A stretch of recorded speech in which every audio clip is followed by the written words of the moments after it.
Hey guys, your host Thomas Tyree here from On the Hot Podcast. Today, I have some bonus content for you guys. The bonus content we'll be covering today will be in the sport of boxing, inside the boxing world. In today's bonus segment, I'll be sharing the latest boxing news that is circling around in the sport of boxing today. So there's three things that I will be covering in this video. Starting off with the first boxing news is the fight status between Gervonta Davis and Lamont Roach. Now, a few days ago, Gervonta Davis on his Instagram account went on his Instagram story. And Gervonta Davis, wherever he was, I don't know what type of flooring it was, but he put on his Instagram story that the fight is canceled. Now, there hasn't been any confirming of anybody from the PBC on this matter. The fight is still on. For their sake, they have not announced that Gervonta Davis and Lamont Roach fight has been canceled. Lamont Roach has actually still been training on his Instagram account from what I've seen from his story. So my thoughts on this matter, I think the fight is still going to happen. Like I just said, PBC has not said that the fight is canceled between Gervonta Davis and Lamont Roach. Gervonta Davis, if you guys follow his social media accounts, he does have a history of tweeting things and deleting things, or putting things on his social media and deleting it.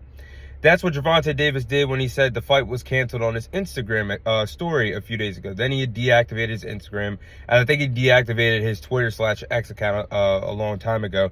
But for this fight, it just seems like the more we approach this fight, it's like we don't even need it in the sport of boxing between Gervonta Davis and Lamont Roach. And I said that for months now, because not only is this an unentertaining fight, but if Gervonta Davis was retiring in 2025, we want to see him go out fighting the best of the best. A Shakur Stevenson, a Vasily Lomachenko, a Keyshawn Davis, possibly a Teofimo Lopez. I don't even know from this point why this fight is still scheduled to happen. It was supposed to happen in December this month, but then got pushed all the way to March. I don't know what the PBC is doing. I don't even know what Gervonta Davis is really doing. I love him to death, but he's moving strange. Like, if you guys watched the two press conferences to build up the fight, there was no Coach Calvin Ford, no Coach Kenny, no Leonard Ellerbe by his side on the stages for the two press conferences. I don't know what's going on with the PBC. If they continue, if Gervonta Davis, if this is his way of building up the fight, it's going to have fans uninterested, because we already don't want to see you fight Lamont Roach. We want to see you fight the best of the best on your way out of the sport of boxing if you do plan to retire in 2025. So, again, I don't think it's canceled. I think we still will get this, but things are getting very strange in the PBC world with Gervonta Davis, Lamont Roach in this fight. So, moving on to the next boxing news. A few days ago, we will be seeing a new fight that will take place at the super lightweight division. Teofimo Lopez will be returning back to the ring. He'll be defending his WBO world title against Matias in a jam-packed fight that's supposed to take place in March in 2025. So I think this is incredible news for the super lightweight division. Teofimo Lopez, in my opinion right now, is the best fighter at 140. He's going to be defending his WBO title against Matias. Matias is a former world champion that held the IBF title until he got upset by Liam Paro in his backyard of Puerto Rico earlier this summer. I think that's a huge 50-50 fight between Teofimo Lopez and Matias. Like Teofimo, if you hate him or like him, you got to respect him, because he's in there to get the scrap on and fight the best of the best that's available to him. He's fought Vasily Lomachenko. He's fought Josh Taylor. He's fought Jermaine Ortiz. He's not scared of the smoke. And now we see him fighting a former world champion, Matias. I think it's still a big threat at 140. He just got upsetted, and things like that happen in combat sports. So I still think this is a 50-50 fight between Teofimo Lopez and Matias. Both are orthodox fighters. You have Teofimo Lopez's boxing skills matching up against Matias's power. I think this could be a fun, exciting fight, and I do believe that's going to be a 50-50 fight.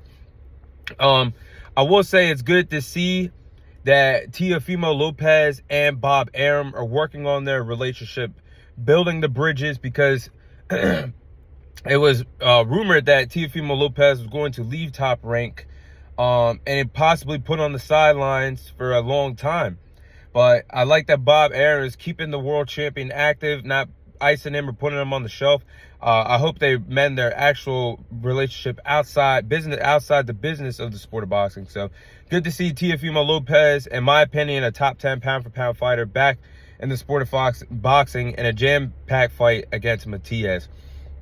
Now, the third and final thing I will cover in this video is boxing promotions. Could we see boxing promotions, all the boxing promoters under one umbrella?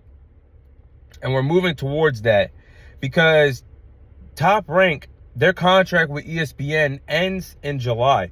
So once that happens, Top Rank will no longer be displayed on ESPN television, which they are already planning to move to DAZN.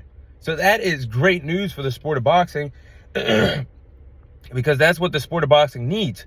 We need all the promoters under one umbrella. So there's no more ducking the smoke. We get the best fights that can be made in the sport of boxing with all the promoters under DAZN. Because with Top Rank leaving ESPN once their contract expires in July, going to DAZN, DAZN is going to have every boxing promoter other than the PBC. They're going to have Golden Boy Promotions, Oscar De La Hoya's company. They're going to have Matchroom that they already have with Eddie Hearns. They're going to have Queensberry Promotions that they have with Frank Warren. Now you add Top Rank to the mix. And with Bob Arum, the best fights about to be made under DAZN. And PBC better get with this program or they're going to be left behind at high and dry, because nobody's going to want to go over to the PBC to make fights when everybody's already under the DAZN umbrella. And plus, Turki Al-Sheikh has thrown money towards promoters like Eddie Hearns and Frank Warren, put together these amazing cards. Al Hammond and the PBC might as well jump on the bandwagon, because if not, nobody's going to be invested in PBC events when DAZN can just make boxing way easier. Fighting under one umbrella for Matchroom Boxing, or I should say for DAZN Boxing, having the best fights happen. And that, just like the UFC. Look at what the UFC does with Dana White. And that's why I always give the UFC a lot of credit, because there's no bullshit that happens.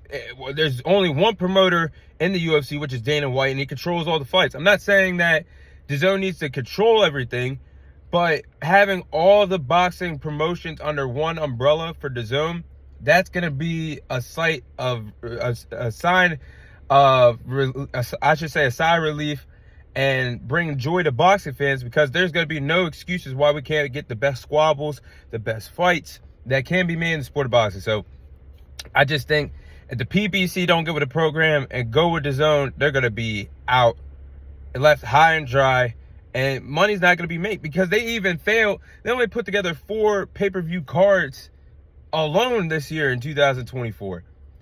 If they can't work with any other promoter, and the promoters don't want to go to PBC because everybody's already with DAZN, that's going to be bad news. So those are my thoughts on the boxing news that's happening right now.